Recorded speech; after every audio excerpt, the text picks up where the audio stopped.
Top 5 tips for beating the summer heat with your dog, and stick around because that 5th tip is gonna be a real heavy hitter. Tip number 1, make sure you're staying really cued in to your dog's body language. You really need to know when your dog is potentially getting overheated, and some of the big indicators are gonna be that your dog's tongue is hanging out excessively, more hanging out than normal. The other thing we look for with the tongue is the tip of the tongue spooning. What that's telling us is that our dog is getting hotter and hotter and they need to start cooling off. Ways you could cool off your dog: you seek shade with them, get them some cool water. Don't let them gorge themselves in water, but they can start sipping a little bit of water at a time, and getting some airflow on your dog. You do have to be careful with that airflow though. You don't want it right on their face. You want the airflow pushing their hot breath away from their face. So ideally, airflow from the side of their face, blowing in front of them, or blowing from behind them, away from them. Because a dog doesn't sweat through their skin like we do, a dog will sweat through their mouth. So we need that hot air moved away from them as they breathe it out, not pushed towards them. All right, tip number 2 is gonna be making sure you're identifying if your walking surface is suitable for your dog to be walking on. This most commonly needs to be thought of when you're walking on concrete or a brick or another type of paved surface. So what you want to do, walk up to that surface. If the sun's out, you can tell it's hot. You will already want to be checking that surface before you start a walk on it. So walk up to that surface, put your hand down on it. You can put the back of your hand down initially just to see how hot it is initially, but then you do want to make sure that you can comfortably put the palm of your hand on that surface for a period of time. If you can keep your palm there for a couple seconds, 5-10 seconds with no problems, then it should be safe for your dog to go ahead and walk on.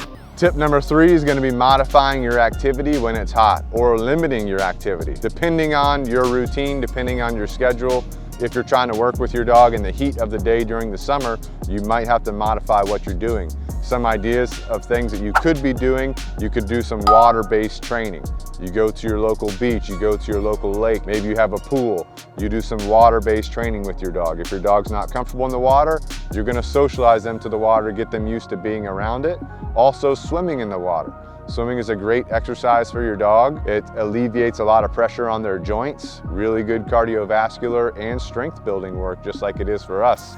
If you're in your backyard and you don't have access to an ocean, the beach, the lake, a pool, whatever, you can also use sprinklers to cool off your yard if you're going to be doing some training out there. And if your dog enjoys playing in some water, they can play in the sprinklers as well. Just get creative and fun with it and have a good time. Tip number 4, make sure you're paying attention to your car's temperature when you're traveling with your dog. Be sure, don't leave your dog in the car, even if you're running to the gas station real quick. Some tips to work around that are: number 1, if you have a remote start to your vehicle, you can remote start your vehicle if you get out and have the AC running on your dog. But keep in mind that a lot of remote starts will shut off automatically at about 20 minutes or so. The other thing you could do, if you have some type of detachable key, you could keep one key in your car with the car running, keeping the AC on, have the other key with you, lock your door from the outside as you go into a store. Tip number 5, how can you incorporate your dog into your summer routine? Your normal walking times, are they good to go temperature-wise, or is it too hot? Maybe you have a neighborhood where one side of the street is shaded at one part of the day,